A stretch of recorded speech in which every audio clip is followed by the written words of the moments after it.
Hello again. Today I want to talk about a comic book pick that I truly believe in. There was a discussion in one of my Discord groups about a week ago, and it was about MCU speculation being dead. While I mostly believe this is true, I think that there are definitely some opportunities out there. We all know that Hercules was introduced in Thor Love and Thunder. In fact, speculators were anticipating that he would appear after Russell Crowe blabbed that he would be playing Zeus when he was cast for that movie. This actually made it impossible for me to pick up a cheap copy of Journey into Mystery Annual Number 1 in very fine condition or better. So I'd like to make the case for another character that can potentially make a splash in the MCU, and I'm talking about ARES. There are a couple of books that should be on any collector or flipper's radar, I think.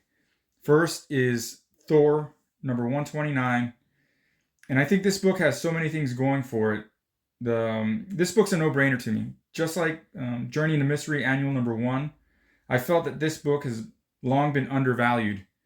This is a Silver Age book that came out in June of 1966. In my opinion, the number of graded Thor 129s is pretty low compared to other Silver Age first appearances. And according to the CGC census, there are only 507 copies graded, but that number is actually doubled from a couple years ago. A couple years ago, it was only about 260 or so copies that had been graded. As with any Silver Age comic, high-grade raw copies are getting harder and harder to come by, and higher-grade copies are going to be a little bit pricey. But even then, I still think it's an affordable book. And Silver Age books don't really lose value over the long run. And although I only have two copies, these here up on the screen, I plan on trying to get some more. Possibly in the fine plus or very fine minus or higher grade copies if I can, and send those into CGC.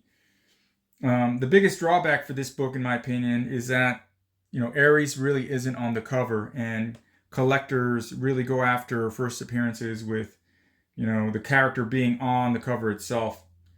So even though he's only in this comic for a few panels, this book is considered his first full appearance.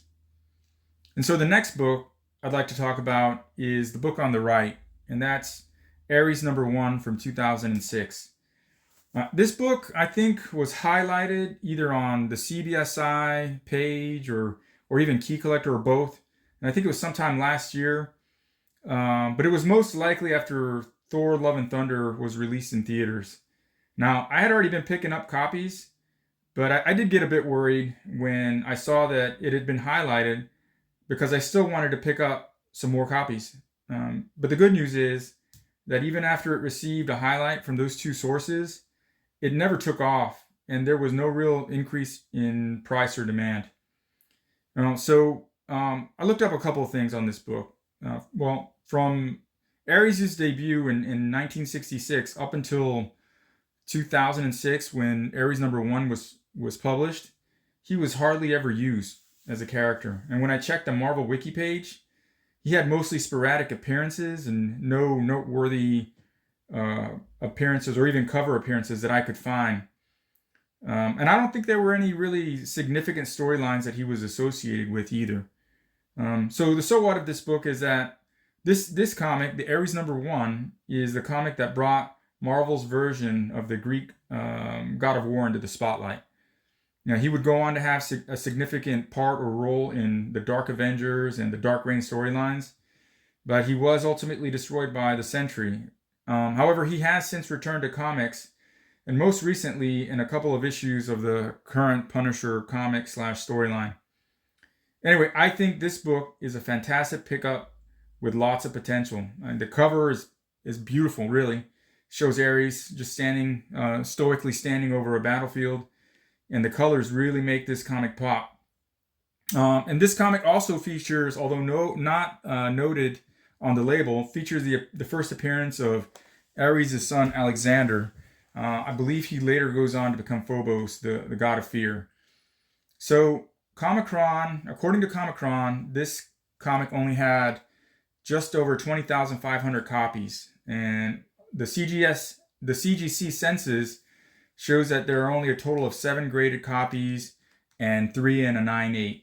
And I've literally bought 11 copies of this comic book in the hopes of getting a 9.8.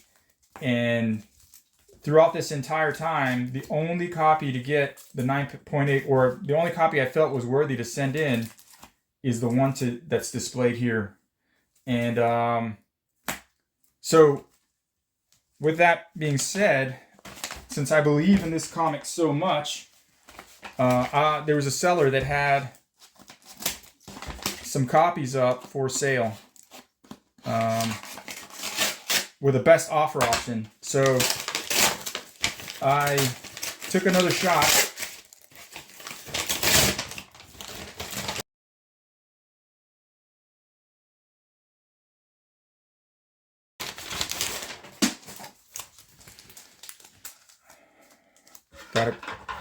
Gotta be careful with this one.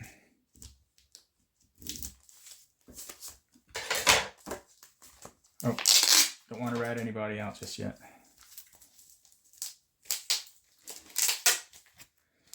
Okay, so this twofer came with some extra comics in the series. I'm going to take a look at them with the hopes of maybe some potential on another 9.8, since these are so rare in the census.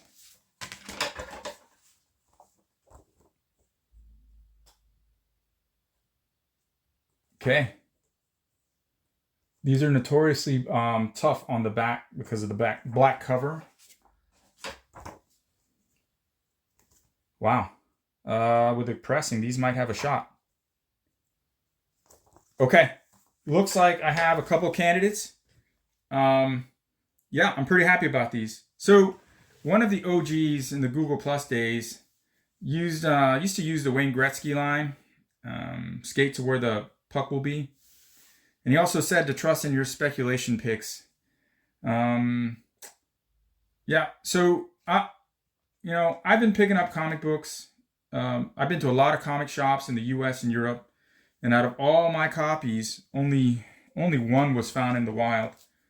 And that was this copy. And this copy's beat to hell. You probably can't tell by the camera, but it's got really massive spine ticks and creases all over. But I ended up picking this up because it was so cheap. But I almost never, or let me take that back. I've never, except for this copy, found this book in the wild. I want to say people either bought this and didn't really take care of them, or just didn't care for this book. But it's significant, because speculators will go after first appearance, first cover appearance, and all other kinds of first appearances. But this book really is, in my mind, I think it'll be a key comic. Well, that's all I got for now. Later.